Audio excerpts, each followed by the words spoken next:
Moving on. Excuse me. It is, I believe, the biggest spread we're going to be talking about today. The Green Bay Packers only scored 7 points Monday night. They are now 7-point favorites as they head to the Giants, and Jameis Winston, apparently, we're getting famous Jameis, and folks, I can't wait. But anyways, the Packers 7-point favorites, the over-under 43.5. The money line side, you got the Giants at minus 340 and the Packers at minus 340, Giants at plus 270. As I mentioned, Jameis Winston more than likely starting. Jackson Dart still in concussion protocol as we record here on Wednesday, November 12th.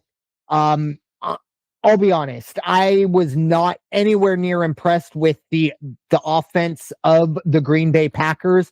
And the one thing that really stood out to me was how easy it was to rattle Jordan Love. I don't think there was an insane pass rush from the Eagles, but anytime there was a moment that Jordan Love had to escape the pocket, he stopped getting through his regressions and just ran.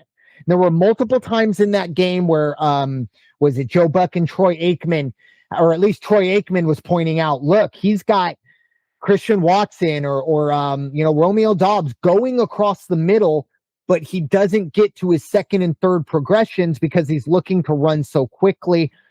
Well, look, the Giants don't do a whole lot of things well, but that defensive line, we talked about it a few weeks ago, very, very good. I think they get after Jordan Love. I think they disrupt him. I'll be honest, I understand that the Giants aren't very good, and they just fired their head coach.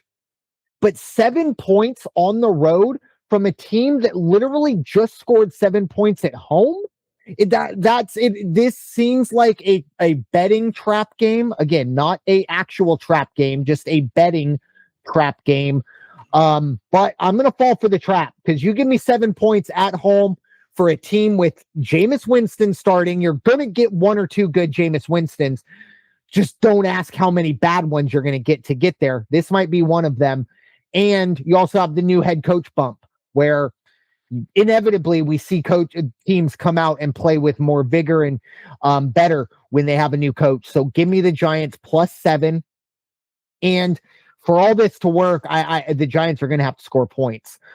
So I like the over 43.5. Maybe a little bit of an overreaction to how bad Green Bay's offense was. Because again, I think the run game will at least still be able to kind of carry the load going forward, and maybe take the heat off of Jordan Love a little bit. But Raider Jim, your thoughts? Giants hosting the Packers. No, you're not wrong on the offense. I mean, the Packer offense, I don't get it. I really expected more out of them, but what was the stat I was just looking at? Like the points that they've scored is terrible. Now they have gotten, as you just said, they played the other night, and what did they put up? They put up 10 points? 7.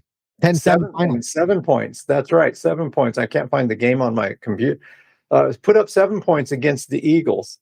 The week before that, they put up 13 against Carolina. Yep. And it's not like Carolina's the world beaters this year. 2 games like that in a row. Wow. It's a real head scratcher. Their rushing game, the Packers rushing game is really just fading away. It's almost non-existent.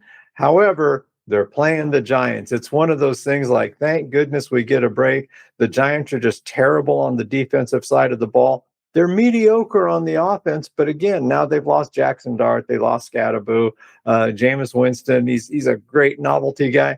And quite honestly, if he was wearing silver and black, I'd feel much better about the team right now because he's a good locker room guy. He's a good leader. He's a great motivator. And so that might be the guy that the Giants can rely on when they get out there. Now, what's going to happen to Mike Kafka?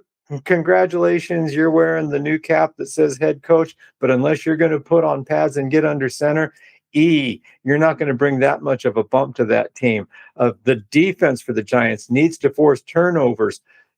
Again, that's a bad defense. They got the one good guy out there, Burns. Yeah, Burns.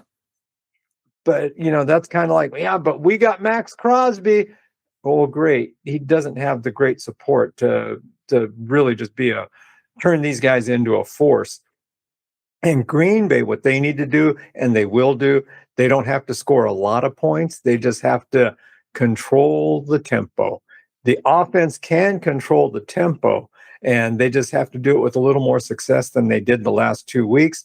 But with you, I'm with you.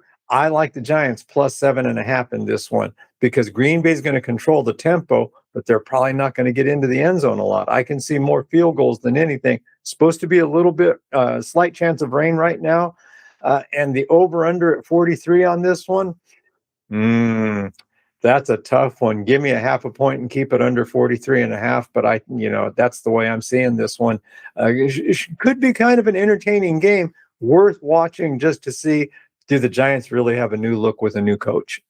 I think it's one of those games you could probably watch the first half of the first quarter and know whether or not it's worth your time. Do I want to watch the rest? Yeah, well, exactly. Because, look, I'll be completely honest. It could be one of those, like, and I'm not even saying you watch the first half of the first quarter and go, okay, never mind, I'm not going to watch this.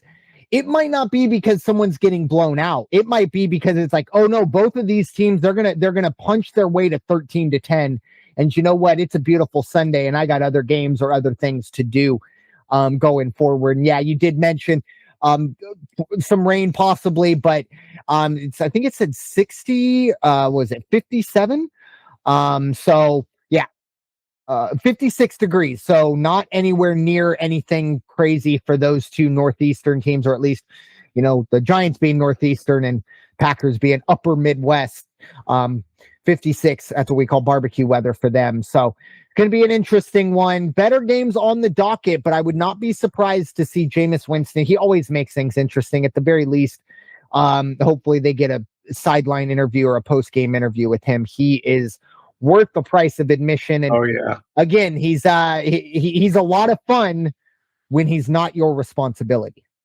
And I think the Giants fans might be learning that one here very, very, very soon. It's just a matter of when.